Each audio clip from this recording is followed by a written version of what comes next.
Assalamu alaikum. The Talmud says that whoever questions the benefit of the sages, meaning the rabbis, the old rabbis, they will have no share in the hereafter, meaning they will not be going to heaven.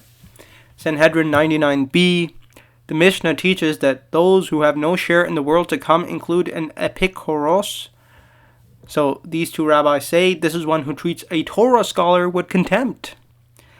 Right, so then another one says, another opinion, this is one who treats another with contempt before a Torah scholar.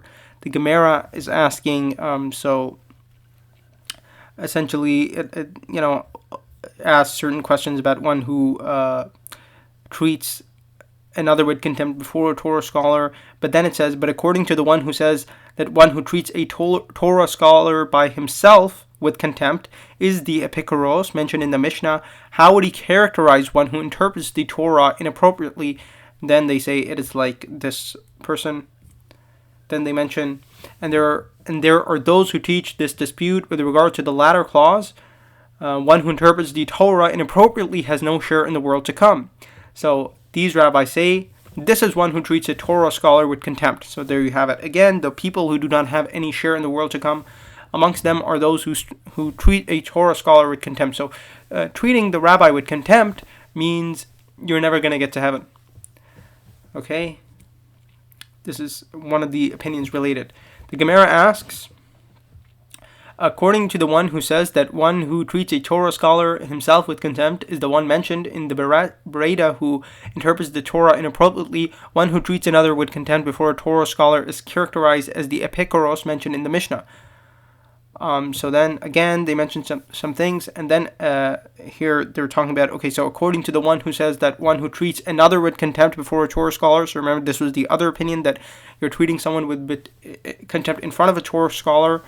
So how would he characterize the epikuros mentioned in the Mishnah? Like whom does he conduct himself? Rabbi Yosef says it is referring to one who conducts himself like those who say, in what manner have the sages benefited us with all their Torah study? They read the Bible for their own benefit, and they study the Mishnah for their own benefit. So the first opinion is, if you treat a Torah scholar with contempt, you're never going to get to heaven. You're going to have no share in the world to come. The second opinion, which is that it's treating someone with contempt before a Torah scholar, that also includes someone who questions the benefit of sages. So what have the sages ever done for us? You do something like that, no heaven for you. So then they say that person who questions the benefit provided by sages is also in the category of the one who interprets the Torah inappropriately. So before they were saying that one of the people, that someone who interprets the Torah inappropriately is like Manasseh, but it also includes people who question the benefit of sages.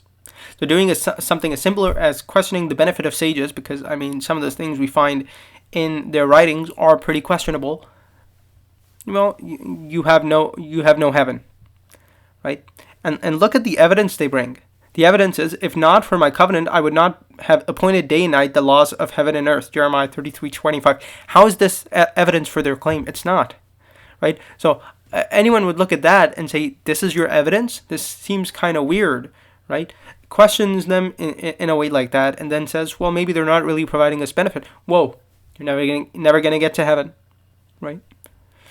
And they say this because the eternal covenant of the Torah is responsible for maintaining the existence of the entire world. Okay. Move on. So, rather the epikuros, someone is saying that it's someone who conducts himself like one who sits before his teacher, and a halakha that he learned from another place happens to fall into his consciousness, and the student says, this is what we say there, and he does not say deferentially, this is what the master said, even if he did not learn that matter from his teacher. So not saying master, not saying that your rabbi is your master, right? Just naming him. This means that you're never going to get to heaven. Rabbi said the term epikuros is referring to one who conducts himself like those from the house of Binyamin the doctor who say, in what manner have the sages benefited us with all their Torah study? Never. Never have they permitted a raven for us, nor have they prohibited a dove for us.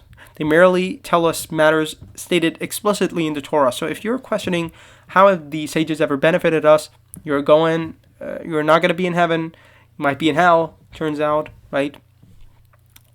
And if you don't say master to your rabbi, if you don't call him by the name master, then there you go. No heaven for you. No share in the world hereafter for you, right? No good share. Only bad share, right? Hell, etc. The Gemara relates with regards to Rava, when they would bring a possible tarifa from the house of Binyamin before him, when he would see in it a reason to permit its conception, Rava would say to them, "See that I am permitting a raven for you, and this is an animal that appeared forbidden." When he would see in it a reason to prohibit its conception, Rava would say to them, "See that I am prohibiting a dove for you." So they're changing the laws of God. Rav Papa says, the epikuros mentioned in the Mishnah is referring to one who conducts himself like one who says, "Those sages," with contemptuous overtones. The Gemara relates that Rav Papa himself forgot in one instant and said, "Like those sages," and he observed a fast to achieve atonement for expressing himself in that manner. So if you say, "Oh, those sages," well, no hereafter for you. And epikuros is one who calls his teacher by his name and does not call him rabbi. Right? Just because you don't say rabbi once, well, no hereafter for you. Where are they getting this stuff from? The verses they're quoting are completely out of context. So here we find the Holy One, blessed be He. So here we have a certain elder said to Rabbi Yirmiyah, "Well done." And so Rabbi Yohanan said, "Well done." Rabbi Yirmiyah said to Rabbi Zera, "Does a statement of that sort, when one who is not a Torah scholar says to a sage that his statement is correct, seem like the irreverence typical of an epikuros?" He said to him, "But isn't he supporting your argument? He meant no disrespect. Rather, if you heard that at times supporting the statement of a sage is irreverent, this is what you heard. It is like the case in which Rabbi Yohanan sat and taught. The Holy One, blessed be He, is destined to bring precious stones and jewels that are 30 by 30 cubits, and he will bore in them an opening 10 cubits wide by 20 cubits in height, and place them to serve as the gates of Jerusalem, as it's stated." A certain student mocked him and said, "Now, at present, we do not find precious stones comparable in size to the egg of a palm dove. Will we find stones as large as those that you describe?" Sometime later, that student's ship set sail at sea. He saw the ministering angels cutting precious stones that size. He said to the angels, "For whom are these stones?" The angels said to him, "The Holy One, blessed be He, is destined to place them at the gates of Jerusalem." When the student returned, he found Rabbi Yohanan, who was sitting and teaching. The student said to him, "My teacher, teach, and it is fitting for you to teach, just as you said with regard to the precious stones." So I saw Rabbi Yohanan said to him, "Good for nothing. If you do not see it, you would not believe it. You are one who mocks the statements of the sages." Rabbi Yohanan directed his eyes towards him in anger and rendered him a pile of bones. So he killed him for disrespecting the sages. As we saw here in Eruvin 21b, it's mentioned, at the bottom here, this teaches that whoever mocks the words of the sages will be sentenced to boiling excrement. Rabbi then disagrees here, but it's confirmed in Gittin 57a. So you can see this, as the Master said, anyone who mocks the words of the sages will be sentenced to boiling excrement, and this is why they say that Jesus, the Nazarene, is in hell boiling in excrement. As Allah mentioned, اتخذوا أحبارهم ورهبانهم أربابا من دون الله والمسيح ابن مريم وما أمروا إلا ليعبدوا إلها واحدا لا إله إلا هو سبحانه عما يشركون. So this is about the Jews and Christians. They have taken their scholars and monks as lords besides Allah, and also the Messiah, the son of Maryam, meaning the Christians have also taken him as a lord besides God. They were not commanded except to worship one God. There is no God worthy of worship except him. Exalted is he above whatever they associate with him. So who are the people who are actually not going to have any share in the hereafter? Is it these people who sort of speak about the sages this way? No. إن الذين يشترون بأهد الله وأيمانهم ثمنا قليلا أولئك لا خلاق لهم في الآخرة ولا يكلمهم الله ولا ينظر إليهم يوم القيامة ولا يزكيهم ولهم عذاب أليم. Indeed, those who purchase in exchange for Allah's covenant and their oaths a small price, those there is no share for them in the hereafter, nor will Allah speak to them, nor will He look at them on the day of resurrection, nor will He purify them, and for them is a painful punishment. Now this ayah is general, but it comes in a context of a discussion mainly here with Jews. Jews are being spoken to, and then this ayah comes, and this is sort of one of the ways that the Quran frames the Jews in Medina.